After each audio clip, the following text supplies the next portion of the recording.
About 15 years. Yeah. Do you remember your draft day moment, and were you nervous? Were you excited? What was it like for you? I think it's a little bit of both. Yeah. So long ago, but I was in New York with my family and my friends. It's a special day because you work your whole life for that one moment. Hear your name called and you walking across that stage. So still remember those feelings, those emotions that I had walking across that stage when I heard the Bengals call my name. Is there one thing maybe to tell who's going to be picked tonight, or throughout the whole weekend, a piece of advice this draft weekend as they get ready to hear their names called? I think the biggest thing that I can give the young guys is embrace it, enjoy the moment.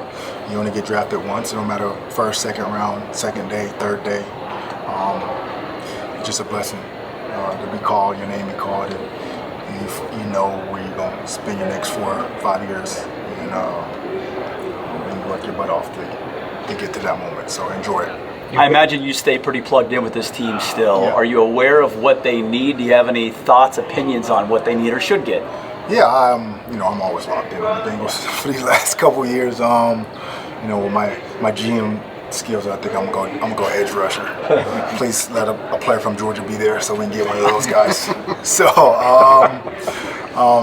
that's my hope, like an edge. But you did notice that the Bengals offense was prolific last year, and that defense needs some help. Yeah, we don't need no offensive help. We're pretty solid on that side of the ball. So we need to get a Georgia boy, and we'll be fine.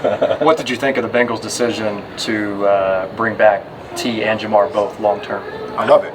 I think when you have a quarterback like Joe and Chase, you have to keep that core together. And I feel like if you kept that core together, you always got a chance. And we see that they putting up 30-some points. We just need a little bit of defense to help out. So. Did you see this in him? Did you see him developing into what he is now that first year when you were with him? Yeah, of course. I knew he was going to be a big-time receiver. And from Clemson, his body frame and the way he approaches the game on and off the field, I knew he was going to be fine. Were you watching the draft 4 years ago when they took Jamar and he said he was going to come here and break all the records? Yeah. What was your reaction to that? Well, I was like, good company. He did it. So you can't be mad at him about that. But, what they have here is something special with Jamal. With Joe. And I think they all feed off each other. And when you got somebody you've been into college with and got drafted in the same city, special, and he's going to break everybody's records. So, not very mad at that. When you see the money that Jamar and T just got, do you feel like you played in the wrong era, wrong decade, maybe? Hey, I'm blessed. I think I'm fine. But the money is always going to go up. Yeah. So when Jamal's done and Jamar's done, the money's going to be more. So glad I could move the needle a little bit. But to see a number one receiver, a 1A, 1B kind of guy between Jamar and T, what is it like for you watching that on the same team? How crazy is that? This is crazy because I know those type of players those guys are. T can go anywhere else and be a number one, but having 2 number ones on the same team makes you think both jobs easier. And I understand why they want to be together because you can't really double both of them at the same time. So you got to pick one. What impresses you most about Jamar and just watching him? I think for me, it's just his when he gets the ball in his hands, it's so electric. It's not like every other receiver, in this game. It's different when he gets the ball. It's like more of a running back when he gets the ball in his hands. So. You think about throwing the pads back on as you watched this offense last year? Absolutely. don't miss the hits or doing all that stuff.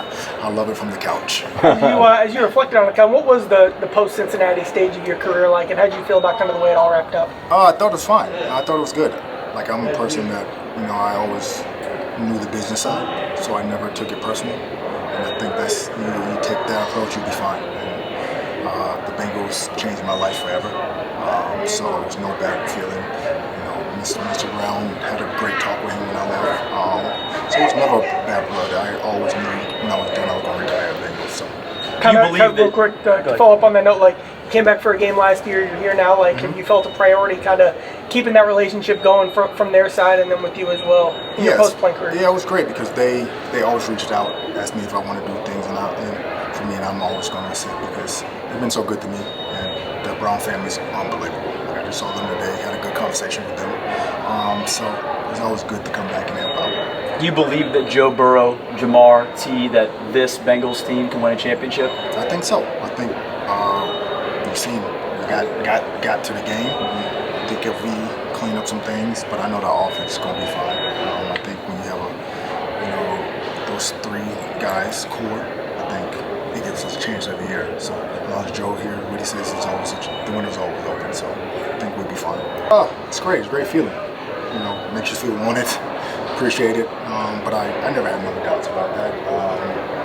I said the Bengals changed my life forever. So it's good for them to always have me. You've said that twice now, that the Bengals changed your life forever. How so? They gave me my first shot. Got an extension here. Played 10 years here. So not a lot of people can say that for the same organization. And I got hurt those 2 years. They never swayed, never altered. And this says a lot about the organization. What's it like seeing Burrow kind of turn into the quarterback that he's been, given that you saw him from day one? Oh, I knew he was going to be great. I think from his approach of a game, I think playing that position, you have to be a level-headed guy. And from day one, he's been that guy. You have a favorite memory of, you did your first memory when you, being around him, you're like, oh, this is definitely a guy who's a little bit different? I think for me, when I saw him step up in the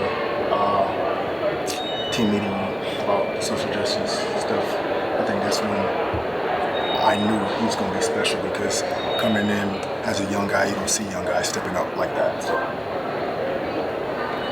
How old's Ace now? Easy? He's 8. He's 8 years old, and I got a 6-year-old. So we're in travel baseball right now, and that keeps me busy. Are you coaching? I am coaching. What do you think? What's it like being on the other side? What is the key to being a youth sports coach for you? Please be quiet, because the baseball parents are great. And the moms, not the dads, the moms. So it's been fun. It's been unbelievable. Is he playing football though? Yeah, he plays flag. He plays flag football, and then he plays basketball and travel baseball right now. What position do you play? He plays short in baseball, and then receiver, and then guard in basketball. Gotcha. Did you specifically want to keep him away from tackle and do flag? You believe in flag? Yeah. He's not playing tackle until I can coach. So probably like 7. I told him 7th grade, but he's probably like 8th grade now. So he wants to play tackle now, but I'm like, absolutely not. So yeah. So, can he juggle? No, he can't. He gets so mad he can't do it, and I don't want to teach him right now. Do you juggle in front of him just to taunt him? I do. I juggle in front of his teammates, and they all get mad. Yeah, Coach AJ, you have to teach us how to juggle. I'm like, later. Still talk to Andy pretty I often? do. We all in the group chat. Andy, Hawk, Mo, Marv. We all in the group chat. Yeah. Just talked to Hawk a couple days ago. He's shooting a Tubi movie. So he's a guy that stays. Can you get a part? Are you going to get you I don't want no part of that. I support him, but who's the most active in the group chat? Who's the one that keeps it going? Oh man, probably Hawk. Hawk is the most active, because he always got something going on. Yeah. He's always trying to pitch an idea to something. He's not shy with cameras. No, he's not. You know that. So is it crazy that Andy's still in the league? No, it's not crazy, because I know the type of guy he is, and what he can teach a young guy.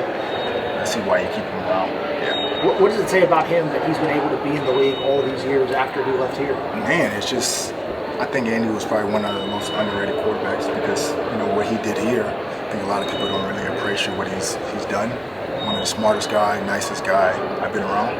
I think it's just his knowledge for the game is like unmatched, and he loves it. I'm telling you, he loves playing